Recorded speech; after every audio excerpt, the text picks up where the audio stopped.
Thank you, Mr. Chairman. I rise in opposition to the amendment. These important provisions that are already included in the law have been included in the past several appropriations bills for several years running. And there's a reason that they are there.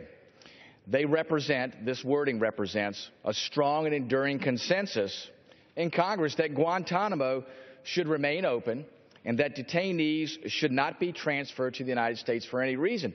This is debated back and forth in agreement on both sides of the aisle.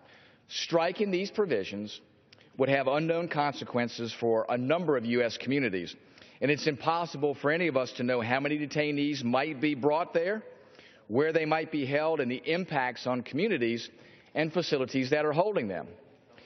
It's also impossible to know what the cost might be, so we're asking for this unknown to be pursued without knowing the risks or knowing the costs.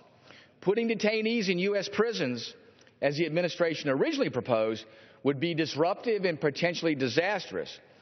We know former FBI Director Mueller has stated to transfer detainees to local jails could affect or infect other prisoners or have the capability of affecting events outside the prison system. The last thing we need today in the face of ISIS is to convert more folks to extremism.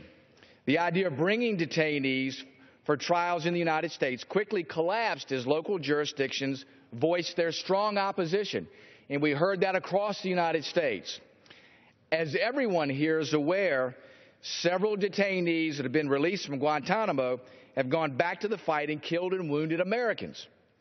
The threat is real, and Guantanamo is already equipped to handle the detention and military trial of these individuals as appropriate.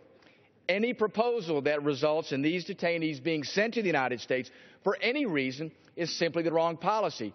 We have tread this ground time and time and time again. I therefore oppose the amendment and urge my colleagues to vote against this amendment. My time.